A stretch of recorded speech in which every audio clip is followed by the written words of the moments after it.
Honorable members, from the first day of this administration, I made it clear that devolution is not merely a constitutional provision. It is the crown jewel of our democratic governance and one of the greatest achievements of the people of Kenya.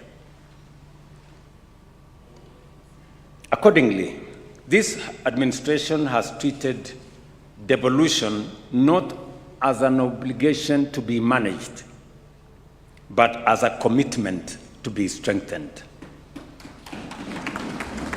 We have advanced fiscal and structural reforms to support more predictable and timely disbursement of resources to counties, and so far, about 4 trillion shillings has been transferred to county governments over the past 12 years. Across the country, the impact is visible in expanded road networks, improved health facilities, broader access to water and sanitation, strengthened early childhood education, and agricultural support programs that are improving livelihoods. We have also improved intergovernmental coordination, strengthened implementation follow-through, and aligned planning and reporting systems so that cooperation, not contest, defines relations between the two levels of government.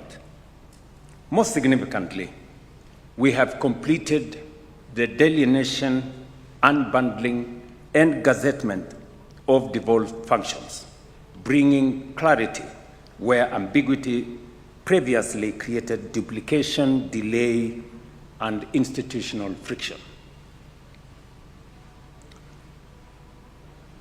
Honorable members, even as we recognize this progress, we must remain vigilant and focused.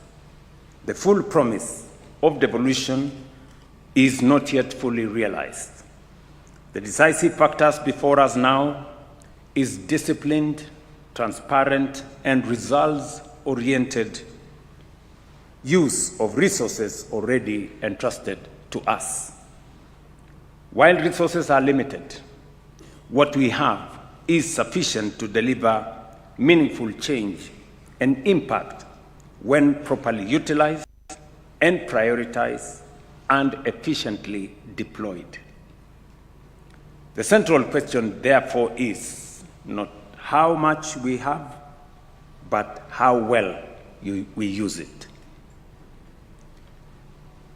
The questions we ask are allocations aligned to citizens' priorities? Are systems efficient? Are safeguards strong enough to prevent loss, waste, and misuse? Those are the questions at the back of citizens and those who have employed us. As leaders closest to the people, you carry both the authority and the responsibility to demand clear answers and enforce accountability.